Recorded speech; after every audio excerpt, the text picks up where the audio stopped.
Gaslighting is the attempt of one person to overwrite another person's reality. There's a good chance that you now know more about gaslighting than most therapists. And that is really unfortunate, because if you have experienced gaslighting, it's going to be really hard to untangle it yourself. Unfortunately, you may have to. And I want to tell you that you are not alone. Let me share my experience. Here are 10 things I wish I'd known at the beginning. Let's do this together. Number 1. Gaslighting doesn't have to be deliberate. About the 5th time I called a close friend of mine on the phone, gasping for air, asking, "Am I a monster?" He finally said, "Emma, he's gaslighting you." What the hell is gaslighting? I thought. Wikipedia told me that it came from an old movie, where the main character makes changes in the environment and then insists to his victim that she is simply imagining these changes. What? I thought. My partner is not doing that. I could not imagine him plotting and manipulating my environment. He's a human being who is hurt, who I keep hurting. It's me, not him. Unfortunately, the first definition I looked up was woefully inadequate. Gaslighting does not require deliberate plotting. Gaslighting only requires a belief that it is acceptable to overwrite another person's reality. I believe that gaslighting is happening culturally and interpersonally on an unprecedented scale. Domestic violence wasn't seen as a serious crime until the 1970s. So what do you do with all the beliefs that would lead you to violence, if violence is no longer an acceptable option? You use manipulation and you use gaslighting. Number 2. Manipulation and gaslighting are distinct behaviors.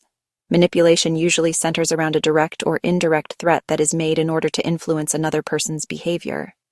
Gaslighting uses threats as well, but has the goal of actually changing who someone is, not just their behavior. Both will degrade your self-esteem, but gaslighting, when effective, will actually damage your trust in yourself and your experience of reality. Number 3. Gaslighting does not always involve anger or intimidation. This is where the gaslighter showers you with special attention, but never actually gives you what you need. They put you on a pedestal, but then they are not there. In fact, they may get angry at you when you need a shoulder to cry on. It becomes difficult, after a while, to identify why it is that you feel so alone and hollow. I would say something to him. He would have a very strong emotional reaction to it, far above what I would have anticipated. I would backtrack, to try figure out what I had said, and how to make it better. He would accuse me of inconsistency when I backtracked. We would never return to the original issue. I usually ended up crying hysterically. Number 4. It is normal to not be able to remember what happened. This, more than anything, is something I wish I had known. It was a secret I kept that fed my self-doubt and guilt for years after I left. I used to black out. I remember conversations where I would start standing in the kitchen and end up in a ball on the floor. Just days after it happened, I would not be able to remember what happened in the time in between. My abuser accused me of abuse while I was with him, and then publicly for years after. I have ripped my memories apart, trying to figure what it was that he experienced, but I had black spots in my memory, completely black. And I wondered, is that when it happened? Is that when I abused him? But it is normal to lose your memory when you are being gaslighted. In fact, it is one of the signs that you should look for. It's a good sign that it's time to leave. Number 5. There are distinct stages, and these stages can progress after the relationship is over. A gaslighter does not simply need to be right. He or she also needs for you to believe that they are right. In stage 1, you know that they are being ridiculous, but you argue anyways. You argue for hours without resolution. In stage 2, you consider your gaslighter's point of view first, and try desperately to get them to see your point of view as well. In stage 3, when you are hurt, you first ask, "What's wrong with me?"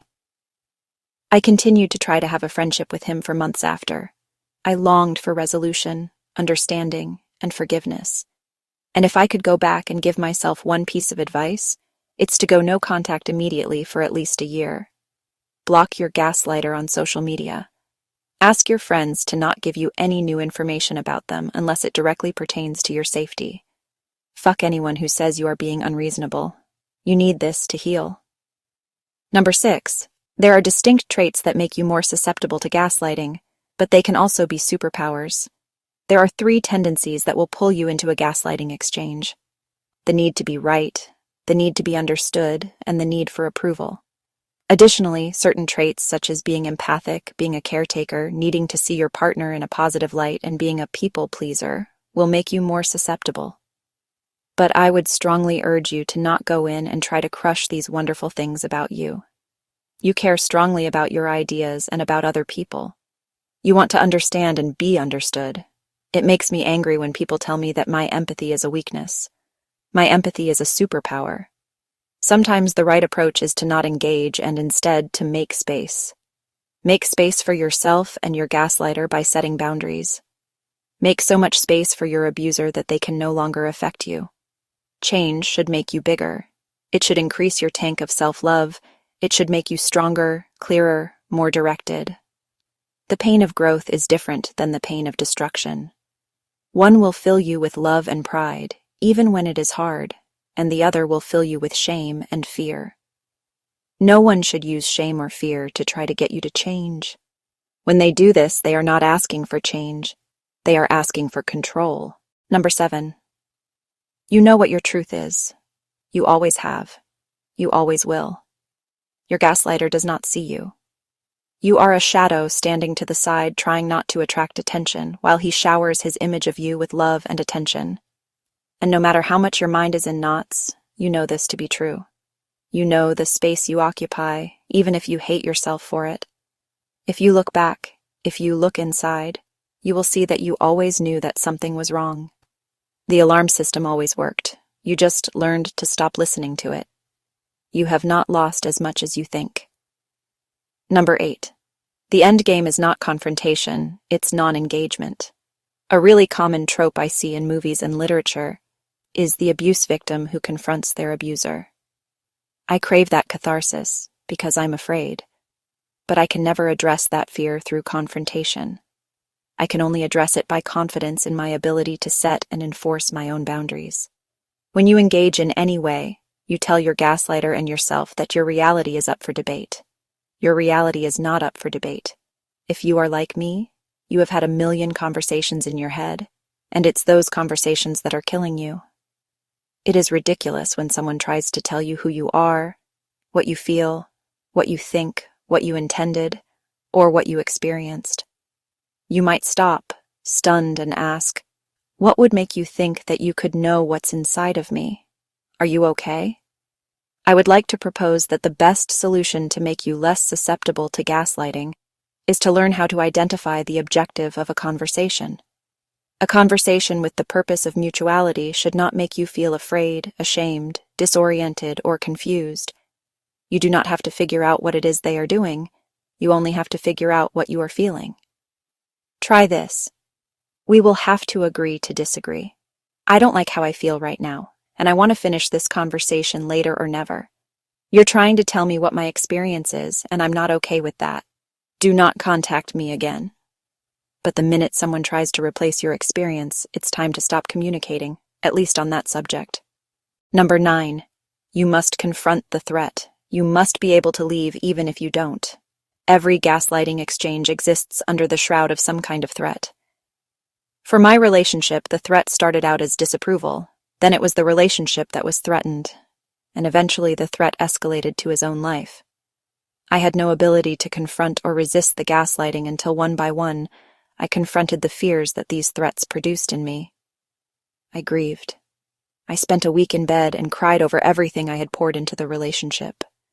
One by one, I tried to internally break my attachments to the things that made me feel trapped. First, I grieved the family that I wanted so much to be a part of. Then I grieved my relationship with him. Finally, I questioned whether it was right for him to make me responsible for his life. It was not easy. And it was another 6 months before the relationship ended. But when I realized that I didn't want to be in the relationship anymore, I had already internally confronted the threats that were waiting for me, and as one by one, they came out in full force, I was able to put one foot in front of the other and walk out the door. Number 10. Gaslighting may be amplified in families, poly relationships, and other groups. It is hard to stand firm when one person is trying to replace your experience. But when they have a chorus of supporters, it is nearly impossible. There is a reason why cult abuse can lead to a complete breakdown of someone's personality. I cannot easily explain the level of shame and fear that a group you are deeply invested in can produce with a coordinated attack. We need to be very careful of this in poly groups so we do not exploit this power or unwittingly enable abuse. I know there is a lot of shame tied up in ending a relationship, and no one wants to be the bad guy. But we all owe it to each other to not participate in relationships where anyone's self-esteem is being degraded. Let's not punish each other for doing the things we need to do to be healthy. If you recognize yourself in any of these patterns, please know that you are not alone. Healing is possible. Your reality is valid. Your truth matters. Trust yourself. You have always known more than you think you do. You deserve relationships that honor your reality, not ones that try to overwrite it. If you need help, please reach out. There are people who understand and want to support you. Remember, you are not alone. You are believed. You matter.